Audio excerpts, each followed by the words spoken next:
Bien, arrancamos con Financing Five al 27 de abril del 2012.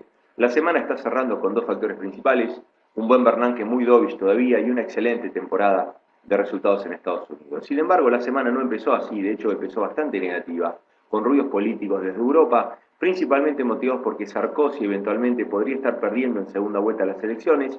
Si eso ocurre, Hollande sería el nuevo presidente de Francia y ha anunciado repetidamente ya en forma pública que no estaría dispuesto a apoyar el eje principal de acuerdo con Alemania, que se basa en que, como medida principal de resolución de la crisis de deuda, habrá paquetes de ajuste fiscal muy severos para toda Europa. También vimos ruidos políticos en Holanda, con el primer ministro también teniendo que renunciar por las mismas razones. No se aprueban los paquetes de autoridad fiscal, con lo cual, esencialmente, la columna vertebral del ajuste de deuda europeo ciertamente no está teniendo el apoyo político por parte de las ciudadanías europeas. Sin embargo, esa noticia, que si bien generó negatividad en los mercados al inicio de la semana, fue totalmente evaporada por dos noticias posteriores que vinieron de Estados Unidos. Una muy buena temporada de resultados en Estados Unidos, principalmente motivado por Apple, que descolló y básicamente reportó resultados 100% mejor a lo esperado. Eso generó un gran rally en el Nasdaq y esencialmente se llevó a todos los activos de riesgo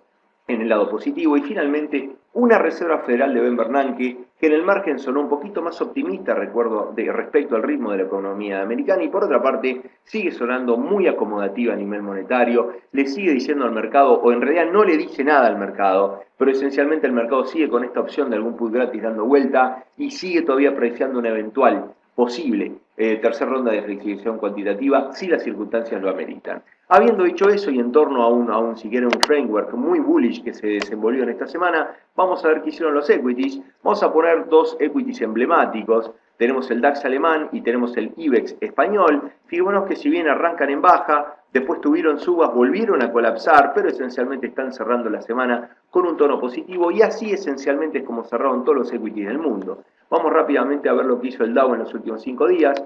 Fibonacci es un 1,86%, el S&P un 1,67%, el Nasdaq un 1,43%, el DAX alemán un 1,03%, hasta el IBEX cerró positivo a lo largo de esta semana. Recordemos que hoy España tuvo un downgrade en su calificación crediticia por parte del S&P.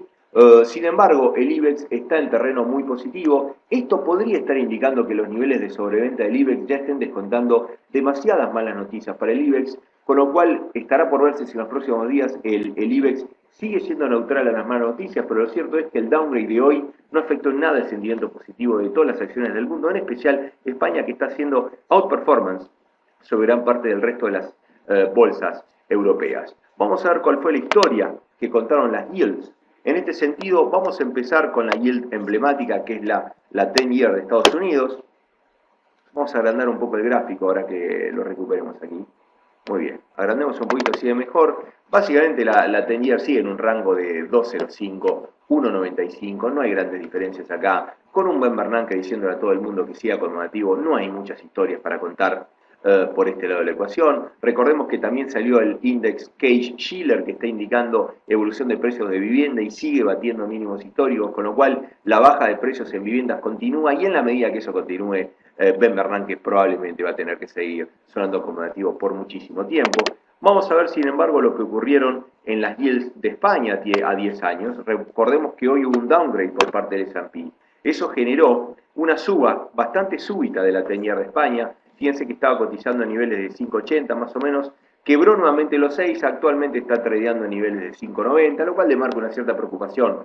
Por este lado, vamos a ver que Italia básicamente está teniendo una misma dinámica, con niveles un poquito más abajo de tasas, pero fijemos que justamente hoy, cuando también se supo el downgrade de España, la 10-year de Italia tuvo una tendencia a picar en punta y actualmente está trayendo un poco más tranquila en 5,65. Veremos entonces ahora qué está pasando con el VIX. Bueno, el VIX arranca la semana en un 20%, actualmente está en 16%, casi otra vez en mínimos históricos, enorme complacencia en riesgo, es como que las bolsas están preponderando las buenas noticias de Estados Unidos y completamente olvidándose de lo que está pasando en Europa. Recordemos que en mayo es un mes electoral, tenemos la segunda rueda en Francia, tenemos las elecciones en Grecia y también hay elecciones locales en Italia. Veremos qué tanto eso importa en un mercado para lo que creo que es una ciudadanía que claramente se está expresando en contra de estos paquetes de ajuste fiscal. Y si eso ocurre, bueno, se cae el eje principal de resolución de crisis de deuda de Europa. No es un tema menor. Finalmente vamos a tratar de tocar los I-10. Bueno, ¿qué es lo que está pasando acá? Bueno, vamos rápidamente a ver un vistazo. Tenemos a España con una probabilidad implícita del 30 y casi el 34% de default. Tenemos a Italia con un 32% a 5 años acumulado probabilidad de default. Un Portugal en 56% y finalmente una Alemania en 7%. Ciertamente el mercado de bonos está muy ahead de lo que el S&P hizo hoy. Si bien el S&P le bajó el rango crediticio a España, lo que es el pricing de bonos está mucho más abajo en rangos de lo que el S&P hoy acaba de decir. Bien, básicamente se termina esta semana, una semana que cierra bullish, alimentada por los buenos resultados y por una Reserva Federal que sigue acomodativa monetariamente. Veremos si en las próximas semanas el problema europeo contagia de cierto pesimismo, cierto ajuste a los mercados. Creo que se está complicando ese mapa político y creo que es cuestión de tiempo ver un mercado que realmente se preocupe de esto y haga un pricing al menos relativo de ese problema. Bien, terminó Financing 5, creo que es 11 a esta altura. Nos vemos la semana próxima.